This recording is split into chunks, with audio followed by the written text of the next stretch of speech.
So I'll introduce myself. I'm Alipi Bonm. I'm a neuro-oncologist. I did all my training at the University of Washington.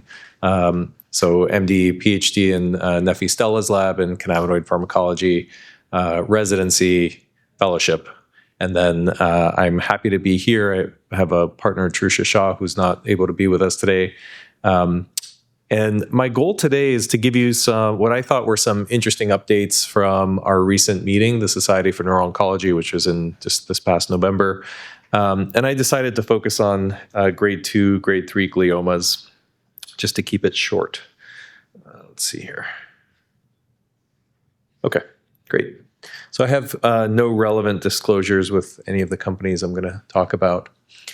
So thinking about low-grade gliomas, how do we stratify them? Which means which ones am I more worried about? Which ones am I less worried about? This is, I think, a question that we have been refining our answers to over time. So I want to cover that.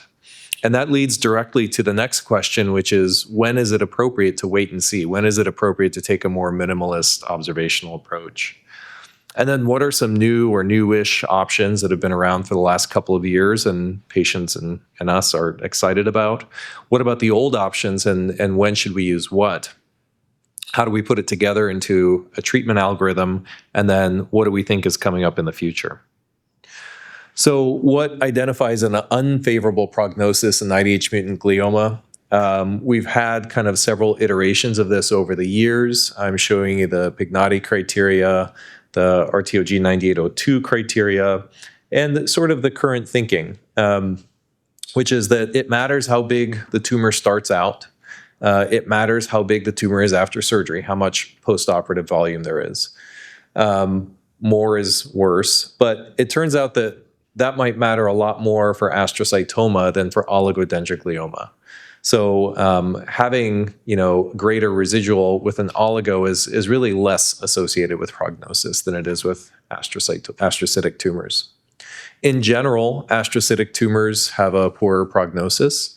And then on a more detailed level, there's a couple of molecular findings, and probably there's more that we don't know about, but there's a couple that we're figuring out which do predict more unfavorable behavior of a tumor, irrespective of what it may look like under the microscope or what the patient factors may be.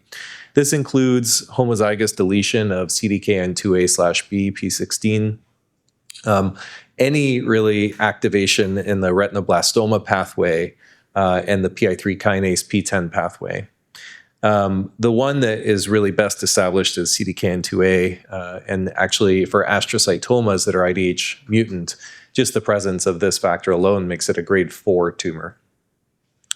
Another thing, if you have access to such data, is the preoperative growth rate. I saw a patient yesterday who has what I think will end up being a low-grade glioma that was missed 2 years ago, and then showed up after a big seizure and had a lot of swelling. It was hard to tell what was tumor, what was swelling, but if I was being really conservative about it, I would have had to say that there wasn't that much change, and that's informative. So if that patient, even if they can't get a total resection, I would be a lot more willing to do something like observe them, because I don't think the tumor is growing quickly.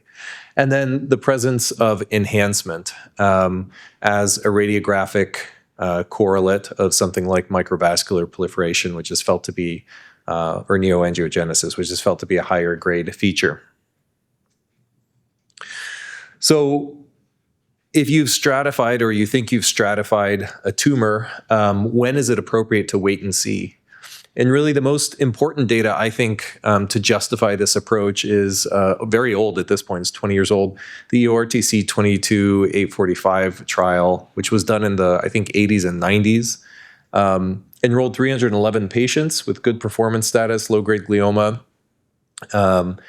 And essentially, at the time, people really weren't doing a lot of chemotherapy for these patients. So they just said, we're either going to do radiation early or we're going to do it late at progression.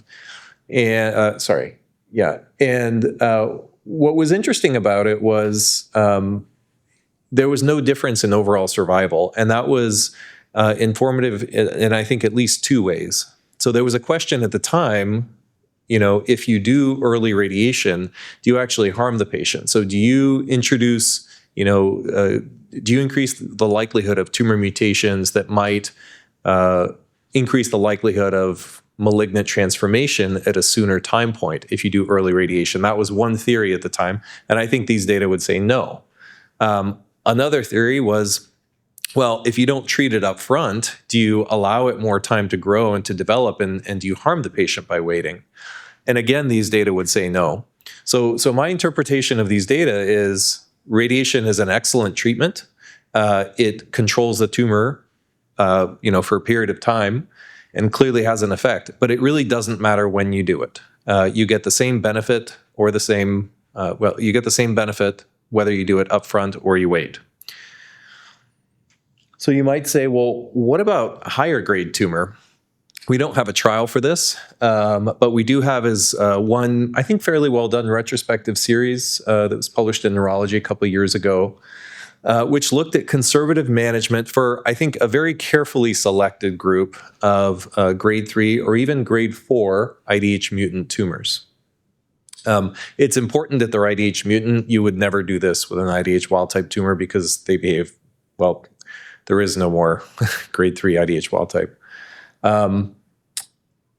The important selection factor was they did look at the margins of the tumor, and they wanted to see that there were no high-grade features at the margins. So the idea was if you have a tumor that maybe at its center has a focus of enhancement, and maybe if you look at that focus under the microscope, it looks like a grade 3. If you've taken that out and the rest of the tumor looks like a grade 2, can you treat it like a grade 2? Can you observe it?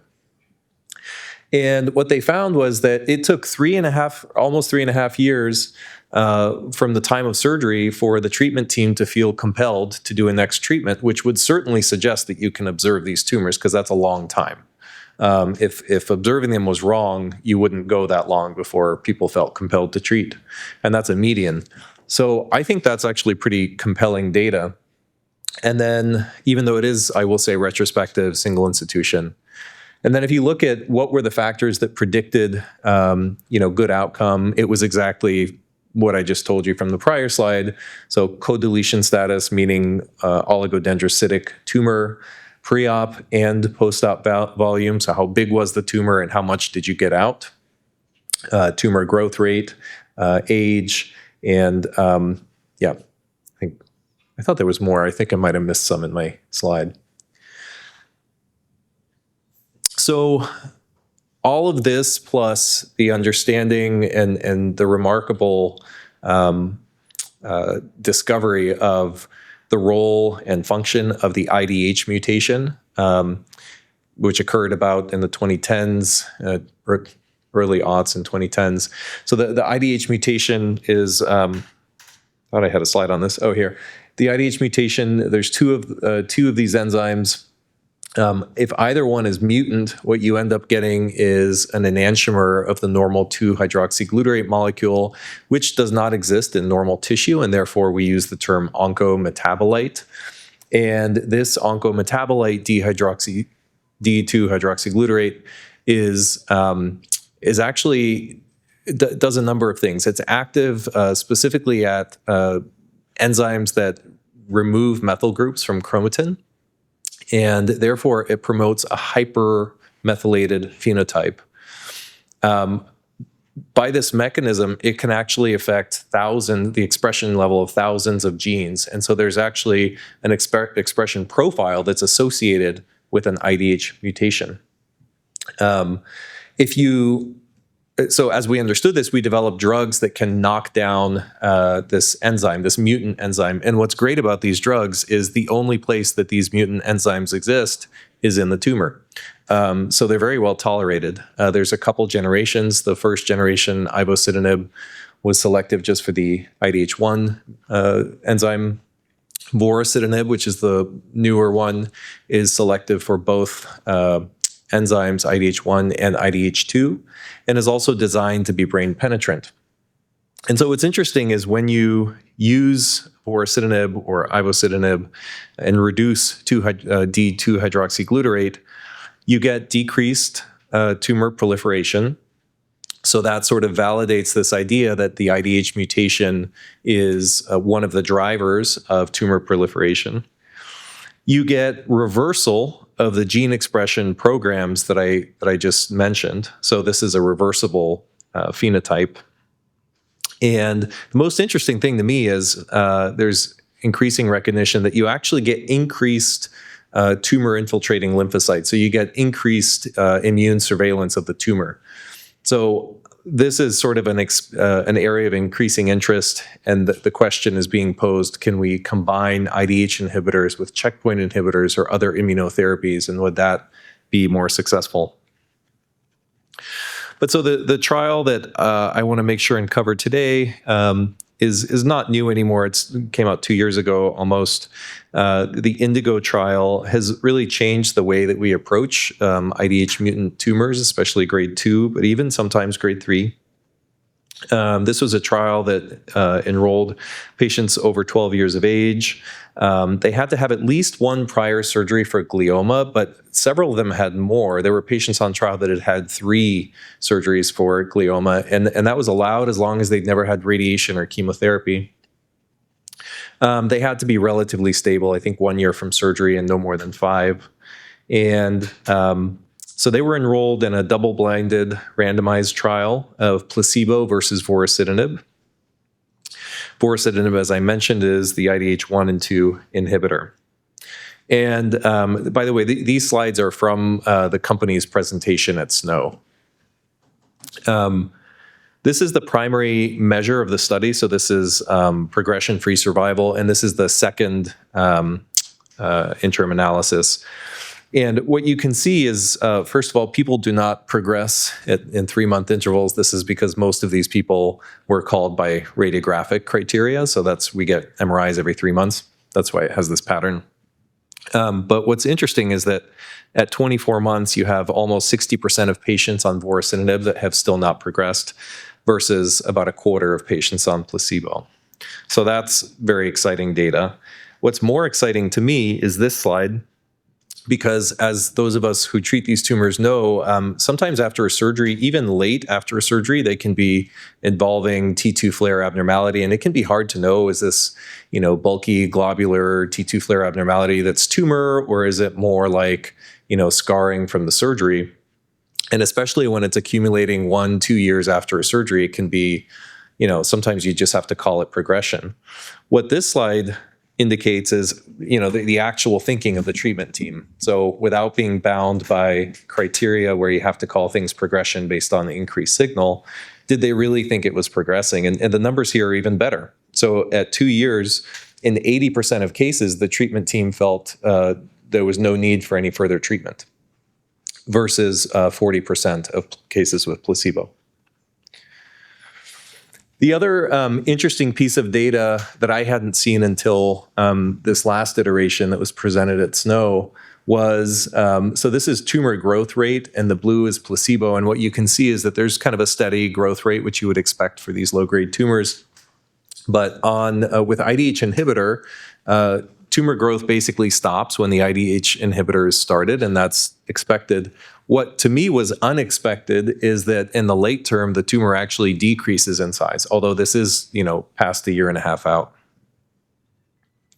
And then the other thing that I was very pleased to see, so when we first got the study readout, everybody was interested to know, do these drugs decrease seizure? Because D2-hydroxyglutarate, the oncometabolite, actually increases excitability at postsynaptic membranes. And so the presumption was, if you have less of this molecule, you should have you should have a lower seizure threshold. That wasn't borne out in the first analysis, but actually here, the more updated data does bear out that data. So the interpretation is you have the same overall number of patients seizing. So you can see patients with at least one seizure is no different. But of the patients that have a seizure disorder, the ones on vorasidenib had, somewhere between 4 and 5 times fewer seizures. So this is important to know, because if you look on the label, it says that one of the side effects is seizure, and that's not so. It's just because seizures happen to patients with brain tumors, and so it got associated with the drug during the trial. This is the subgroup analysis. There's really, first of all, it's always good when you see, all the subgroups aligning the same way. The other thing that's important is, as expected, co-deleted tumors or oligodendrocytic tumors appeared to benefit more from this treatment. And then there's this interesting finding that somehow bigger tumors at baseline benefited more from this treatment than smaller tumors. And I still think about that sometimes. I'm not sure I fully understand it. So that's kind of our new tool. So, that's been around really just for a couple of years. What about our old tools? When is it appropriate to use Temodar? When is it appropriate to use PCV, procarbazine, lomustine, or CCNU, and vincristine? So this has been also hotly debated, and David Schiff had a nice summary of the trials at his talk, and I decided to recapitulate it, but added a little bit of information. What you're seeing here is trials that have looked at different variations in adjuvant chemotherapy using kind of the older generation of treatments, so Temodar and PCV. The RTOG 9802 trial looked at high-risk grade 2 gliomas and looked at radiation followed by PCV versus just radiation. And I'm showing you, just to simplify, I'm showing you this overall survival hazard ratios on the right. And so overall hazard ratio is 0.59. When we looked at Catnon, that was a complicated trial that I have a dedicated slide for. But if you look at just the question of adjuvant treatment, this was in grade 3 astrocytomas. They did actually include IDH mutant and IDH wild type astrocytomas. There was a benefit of adjuvant treatment with Temodar. This study did not look at PCV. Like I said, I have another slide on it. If you look at RTOG 9402, and if you look at the genetically defined subgroup of grade 3 oligodendrogliomas, there was a significant benefit of neoadjuvant PCV. So you do the chemotherapy, then you do the radiation, and there was a benefit. And then interestingly, a very similar trial right below it looked at the same population, but they flipped the order of the therapies. So they did radiation and then adjuvant PCV, and they got nearly exactly the same number, which I find very compelling. And it goes along with the first study I showed you, which showed that it really doesn't matter when you do the radiation. The study that Dr. Schiff presented was E3F05. That was a study of grade 2 gliomas receiving concurrent and adjuvant Temodar versus just radiation, a study intended to assess what is the benefit of adjuvant Temodar. And what was interesting in his point was he's getting a hazard ratio very similar to the PCV numbers. And so there's been a long-standing debate about when should you use Temodar versus PCV. It's a lot easier to use Temodar. It's a lot easier to take Temodar as the patient. But I think the definitive answer to this comes from the CODEL trial, which is in grade 3 co-deleted tumors, so grade 3 oligodendrogliomas. And there they actually looked at everybody got radiation, and then afterwards people got either PCV or Temodar. And the readout showed a clear benefit to PCV over Temodar, specifically in oligodendrocytic tumors. So in my mind, I think if you had to summarize all this data, there's a clear benefit to chemotherapy. I think in astrocytic tumors, most of us would use TMZ first. And I think in oligodendrocytic tumors, increasingly, people are using PCV, although I know that's not everybody. This is the slide on Catnon. Catnon is another study worth mentioning, although it's not necessarily new at this point. It is ongoing. Catnon is a 4-arm, sort of pretty complicated trial, but really the questions they wanted to answer is, what's the value of concurrent Temodar, and what's the value of adjuvant Temodar? And so this is the most current analysis. And you can see one of the unplanned parts of the study is that they didn't start out looking at IDH, but then they amended the study to look at IDH. So we actually have, 2 populations in the study. And if you're a purist, you probably have 3 populations that they're not even measuring, because an IDH mutant grade 3 astrocytoma with CDKN2A homozygous deletion is actually grade 4. That's not even reflected in this data. But so looking at this, the two relevant insights are, one, I think contrary to many people's expectations, there's no apparent benefit, at least in the early readout, for concurrent Temodar. I will say that there is precedent in neuro-oncology for curves separating late. So we look early, we don't see a benefit, but then we look 10 years later at what happened to patients and we say, oh no, there was a benefit, we just weren't seeing it at first. So I don't think this has changed most people's practice, but what it has changed, at least for me, is my willingness to drop concurrent therapy. So if I get a call that somebody's really sick, that they have an infection and people want to delay radiation because they can't do concurrent Temodar, I'm going to say, nope, just start radiation. We won't do concurrent Temodar. Or in the elderly or very frail, I think there's a rationale for not doing it. The other more controversial interpretation of this study is that there was really no significant benefit of Temodar in the IDH wild-type population. This is in contrast to several trials. It's in contrast to the Stoop study, 2005. It's in contrast to the Perry study, the short course Temodar. So I think a better interpretation might be that the effect size was too small to measure with this design that did not intend to separate IDH wild-type and IDH mutant tumors. So how do we put this together?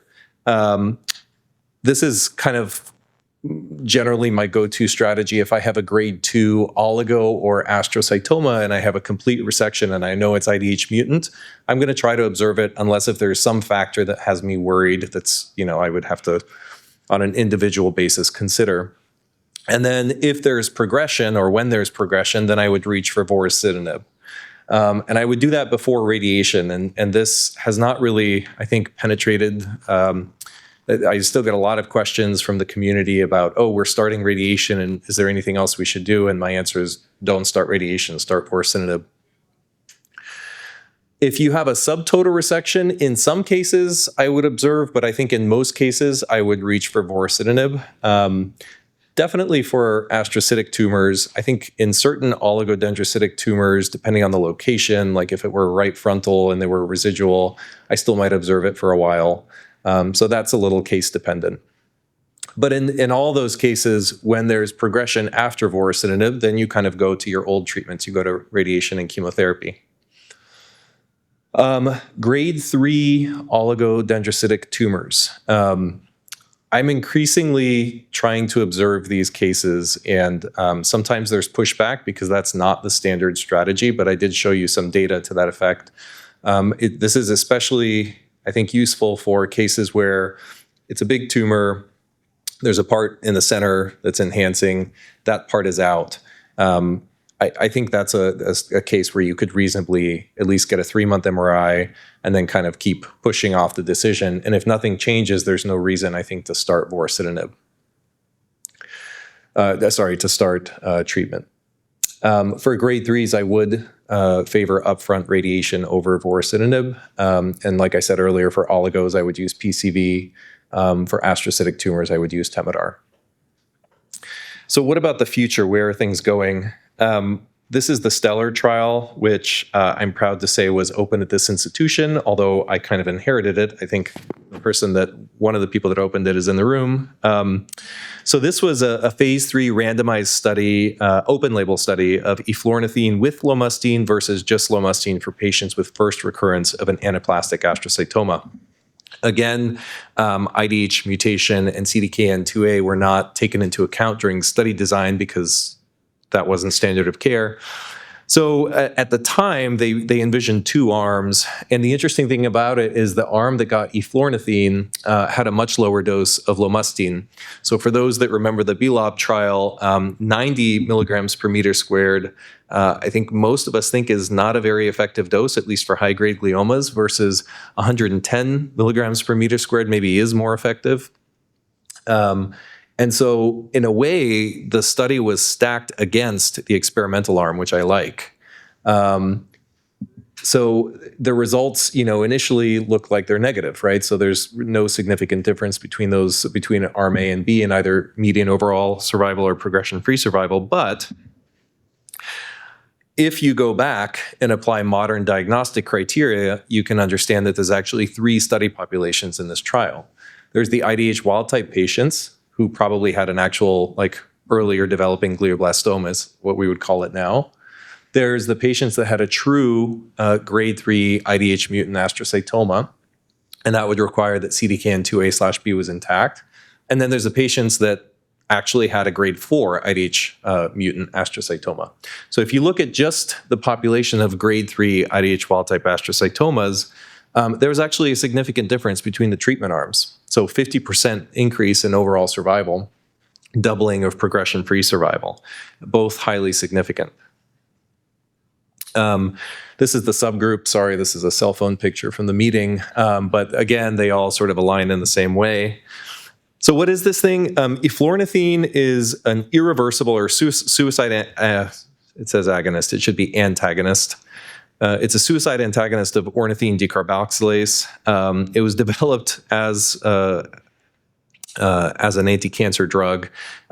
They thought it didn't work, but it worked great for prevention of hair growth. So it became a cream that you can apply on your face to prevent hair growth, although you need a prescription for it.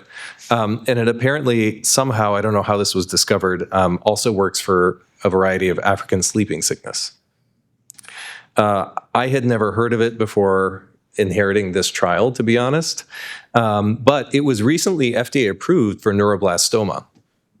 I don't know how to access it. I've asked our pharmacy. The data that I showed you is not published. It's certainly not approved by the FDA.